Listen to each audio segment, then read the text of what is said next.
Imagine you're waiting for an absolute adrenaline bomb on a MotoGP track.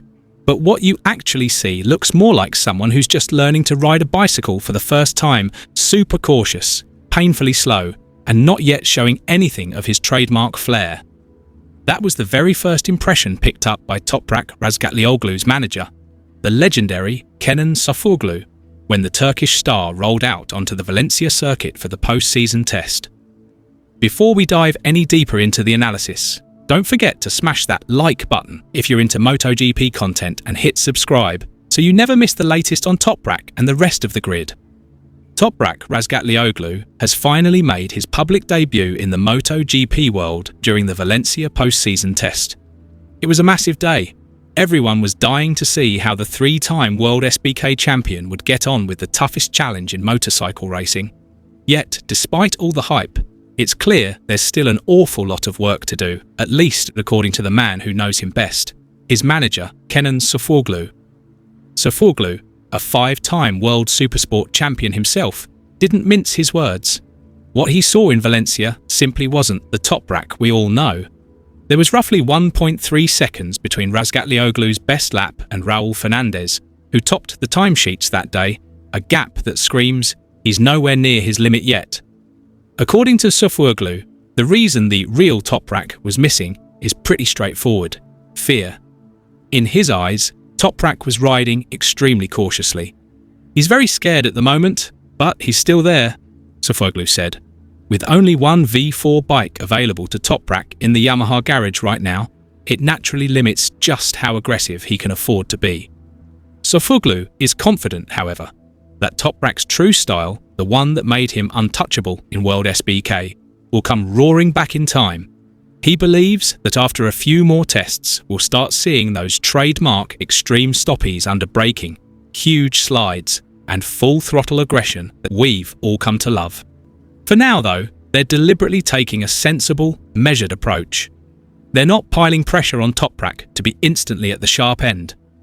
The priority is getting him completely comfortable with the new tyre compounds, the tracks, and the whole MotoGP package before they start chasing outright performance. Switching from WorldSBK to MotoGP isn't just moving up a class, the bikes are a completely different beast. In MotoGP, you're on prototype machinery and Michelin rubber that behaves nothing like the superbike tyres he's used to. Sofuoğlu says the team is still deep in the exploration phase, figuring out how the tyres work, the electronics, and the overall bike setup. A lot of people reckon that, given his reputation as one of the most aggressive late breakers in WorldSBK, Toprak might have to tone his style down to fit MotoGP.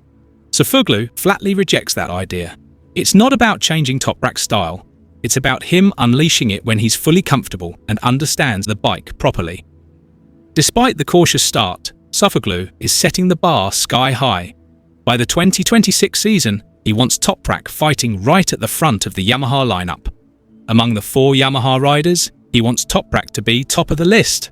That's not just about adaptation. They want him properly competitive from the very start of the season. Not everyone is quite so bullish. Some critics believe Toprak's ultra-aggressive braking style from WorldSBK simply won't translate that easily to MotoGP.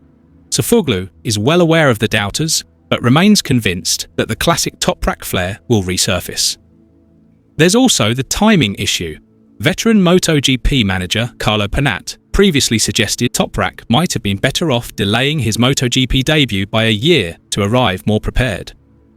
Mentally, going from being the king of superbike to a complete rookie in MotoGP is no small thing. Sofuoğlu says their current approach is all about safety, making sure Toprak doesn't rush in and dramatically reducing the risk of a big crash. That said, he has absolute faith in Toprak's racecraft and intelligence. He understands so much, Sofuoğlu says. He rates Toprak's ability to get his head around the intricacies of a MotoGP bike tyre behaviour, electronics, set up as a massive strength for the future. This measured philosophy is in stark contrast to what many fans and media expected. A lot of people wanted Toprak to come out swinging, throwing it in like a madman from day one. Sofuoğlu, however, has chosen the patient route. Take it steady, learn properly, and build a rock-solid foundation so that when Toprak does explode, he explodes properly.